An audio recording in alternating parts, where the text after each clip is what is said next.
Bendición a todos.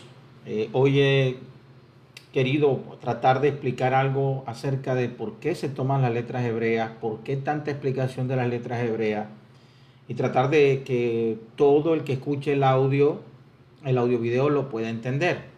Para ello, el primer paso es entender asimismo que la Biblia es un libro abierto y cerrado. O sea, la Biblia, para que me puedan entender, es un libro abierto y cerrado. Estoy hablando de la Torá. Es abierto porque está escrito en un lenguaje corriente. Usa imágenes y realidades corpóreas que en espacio y tiempo que da un sentido simple y coherente y cualquiera lo puede interpretar y comprender. Esa es una interpretación totalmente literal. Pero ciertamente esa interpretación literal transmite un significado. Y ese significado, cuando llega a la persona, es espiritual. Y pasa a ser profundo, depende de la interpretación que esa persona le dé. Es profundo porque habla directa o indirectamente. Y de allí nacieron las grandes religiones como que son monoteístas. Pero existen otros niveles de interpretación, como el alegórico, metafísico, místico, que están allí, pero ninguno lo intenta entrar en ello.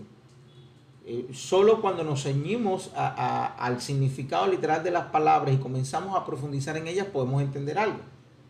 Entonces los secretos que hay o la Kabbalah aspira precisamente a desentrañar todos estos niveles y dárnoslos a entender con un lenguaje comprensivo para nosotros. Fundamentalmente la Torah tiene muchos secretos, ya que es sagrado y su raíz está propia en la deidad, o sea, en el Todopoderoso. Y esa deidad plasmó una escritura en letra viva, y como es la letra viva del dador de la vida, es el pensamiento divino del Creador. Es evidente entonces que lo que está narrando, o lo que se narra en el primer capítulo de Génesis, no es ni siquiera la estructura de un mundo, sino la esencia de muchos mundos, que se hayan contenido en un estado simbólico del pensamiento divino.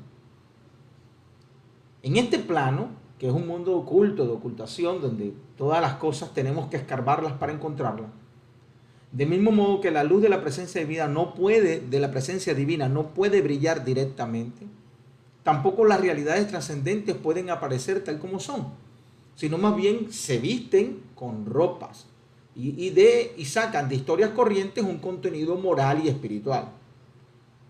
Así nos hacen entender un poco más de lo que están hablando. Volviendo a la historia de la creación, salen muchas preguntas de orden metafísico que a simple vista no se pueden explicar. Entonces es necesario recurrir a otro tipo de interpretación, lo que se le llama el secreto o el Sod.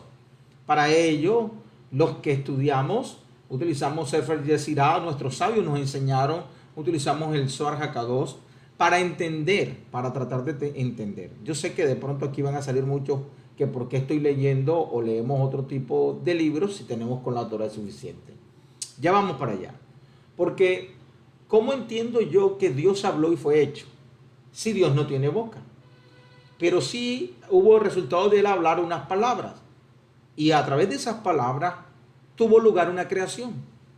Entonces debo yo imaginarme como un monarca absoluto que expresa su voluntad y inmediatamente se realiza su deseo.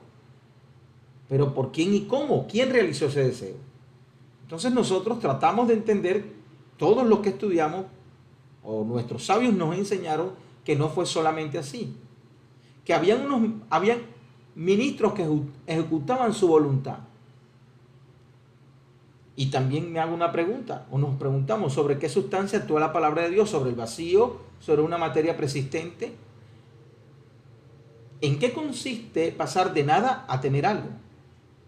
Entonces, en el libro de la creación, que se llama Sefer Yetzirah, responde algunas preguntas, y las primeras preguntas que responde nos habla de las letras hebreas.